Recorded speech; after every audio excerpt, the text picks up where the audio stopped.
Hey everyone, welcome back to the channel. Today, we're diving into a story that is frankly terrifying. It's a story about murder, cults, and a very, very disturbing idea about artificial intelligence. What if I told you there's a group of people who believe an all-powerful AI will torture anyone who didn't help bring it into existence? Sounds crazy, right? But this isn't just a theoretical debate. The alleged leader of this cult, Jack Ziz LaSota, has just been arrested, and the details are absolutely chilling. Are we seeing the dark side of AI fanaticism play out in real life? That's what we're going to unpack today. Stay with me, because this gets wild. Jack LaSota, also known as Ziz, is at the center of this storm. Following her arrest in Maryland in connection to a string of murders spanning across the country, LaSota has proclaimed her innocence, even demanding a vegan diet while in custody. This case involves a group calling themselves Zizians, and their beliefs are rooted in a concept called Roko's Basilisk. This is where things get really strange. Roko's Basilisk is a thought experiment that suggests a future superintelligence will punish those who didn't actively contribute to its creation. The idea is that if an AI is powerful enough, it could retroactively simulate and torture anyone who knew about it, but didn't help it come into being. It's a concept that's gained traction in some corners of the rationalist and transhumanist communities, but the Zizians seem to have taken it to an extreme, a deadly extreme. During her bail hearing on February 18th, LaSota insisted, "I haven't done anything wrong. I shouldn't be here." She also pleaded for a vegan diet, claiming it was more important than this hearing. LaSota argued she was being starved and experiencing religious persecution because the jail chaplain allegedly denied her vegan requests. She even claimed to be in a mild state of delirium due to malnutrition, hoping to secure bail. The judge, Eric Bean, ultimately denied her request, citing the odd at best concerning circumstances of the case. Let's be clear, this isn't just about a vegan diet. This is about a person accused of leading a dangerous cult connected to multiple murders, and her bizarre behavior in court only adds to the unsettling nature of this case. So what exactly do the Zizians believe? It's a complex mix of Silicon Valley rationalism, animal rights activism, and some very esoteric ideas. They're largely composed of young, often transgender, individuals with backgrounds in math and computer science. Many have worked at tech giants like NASA and Google or on Wall Street. A key practice within the group is something called unihemispheric sleep, or UHS. This is a dangerous technique where you try to sleep with only one half of your brain, keeping the other half awake. LaSota allegedly used UHS to manipulate people, inducing a vulnerable psychological state. It's a disturbing picture of mind control and manipulation within this group. The Zizians believe that the two hemispheres of the brain are distinct entities, one male and one female, one good and one evil, constantly at war with each other. According to LaSota's blog, they often desire to kill each other. This bizarre belief system forms the basis for their practices and, allegedly, their violent actions. One investigator described the Zizians as believing they have supernatural powers and that movies like The Matrix are real, allowing them to manipulate reality. They are also said to be obsessed with the Nazis and the Holocaust, further adding to the disturbing and confusing nature of this cult. The use of unihemispheric sleep as a tool for manipulation is particularly concerning. Sleep deprivation is a known method of control, and its use within this group paints a clear picture of the power dynamics at play. It's a classic cult tactic: isolate, exhaust, and control. The Zizians have been linked to multiple murders across several states. These include the deaths of Michelle Zajko's parents in Pennsylvania, the murder of a California landlord named Curtis Lind, and the killing of a U.S. Border Patrol agent in Vermont. The case is incredibly complex, with members using numerous aliases and pronouns, making them difficult to track.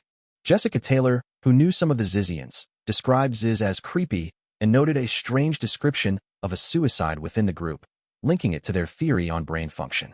She also highlighted a high death rate within the group, even before the murders. The interconnectedness of these crimes and the Zizians' involvement paints a chilling picture of a dangerous and potentially deadly group. The murder of Curtis Lind is particularly disturbing. Lind, a boat enthusiast, had allowed the Zizians to live on his property. When he requested payment, they allegedly refused and violently attacked him. He was stabbed 57 times, losing an eye and being impaled with a sword. Lind survived the initial attack, but was later murdered to prevent him from testifying against his attackers. This act of violence highlights the ruthlessness of the group and their willingness to commit heinous crimes to protect themselves. It's a stark reminder of the dangers of unchecked extremism and the devastating consequences it can have. The shooting of U.S. Border Patrol agent David Maland further exposed the Zizians. The handgun used in the shooting was traced back to Michelle Zajko. The shootout also involved Ophelia Bockholt, a German math whiz who had become involved with the Zizians. This incident brought the case to national attention and highlighted the cross-country reach of the group. The fact that a seemingly intelligent and successful individual like Bockholt could become entangled in such a violent and extreme cult is a testament to the power of manipulation and the dangers of unchecked ideologies. The Zizians' roots in the rationalist movement add another layer of complexity to this case. The rationalist movement seeks to understand human cognition through reason and knowledge, with some members focused on the potential dangers of artificial intelligence. While the movement itself is not inherently dangerous, the Zizians seem to have twisted its principles into something extreme and violent. This raises questions about the responsibility of intellectual communities to address and prevent the radicalization of their members. It's a cautionary tale about the potential for even well-intentioned ideas to be distorted and used for harmful purposes. Adding to the bizarre nature of this case, Jack LaSota's sister, Naomi, reported him missing in 2022, claiming he had fallen off a boat. An obituary was even published. However, LaSota was later arrested in connection to the Zajko murders, revealing that he had faked his own death. This act of deception further demonstrates the lengths to which LaSota was willing to go to evade scrutiny and control the narrative surrounding his actions. It's a classic tactic used by cult leaders to maintain power and control over their followers. Currently, LaSota, Zajko, and Blank are being held without bail in Maryland, facing charges including trespassing, obstructing and hindering, and possession of a handgun in a vehicle. Prosecutors across various jurisdictions are preparing cases against them.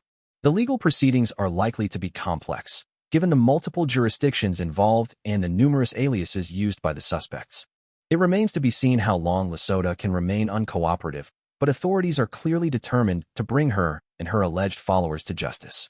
This case is far from over, and the coming months will likely reveal even more disturbing details about the Zizians and their alleged crimes. The case of the Zizians serves as a chilling reminder of the potential dangers of AI extremism. While AI has the potential to do great good, it can also be used to justify and rationalize dangerous ideologies. The Zizians' belief in Roko's Basilisk, a hypothetical AI that will punish those who didn't help bring it into existence, is a prime example of this. It's crucial that we have open and honest conversations about the ethical implications of AI, and that we take steps to prevent the radicalization of individuals and groups around these technologies. This case should serve as a wake-up call to the tech community and to society as a whole. So, what are the key takeaways from this disturbing story? First, we need to be aware of the potential for extremism within online communities, particularly those focused on emerging technologies like AI. Second, we need to be vigilant about the spread of misinformation and conspiracy theories, which can often be used to justify violence and hatred. And third, we need to have open and honest conversations about the ethical implications of AI and the potential for it to be used for harmful purposes. This case is a tragedy, but it also presents an opportunity to learn and to prevent similar tragedies from happening in the future. What do you think? Let me know in the comments below. And don't forget to like and subscribe for more in-depth analysis of the latest tech news. Thanks for watching.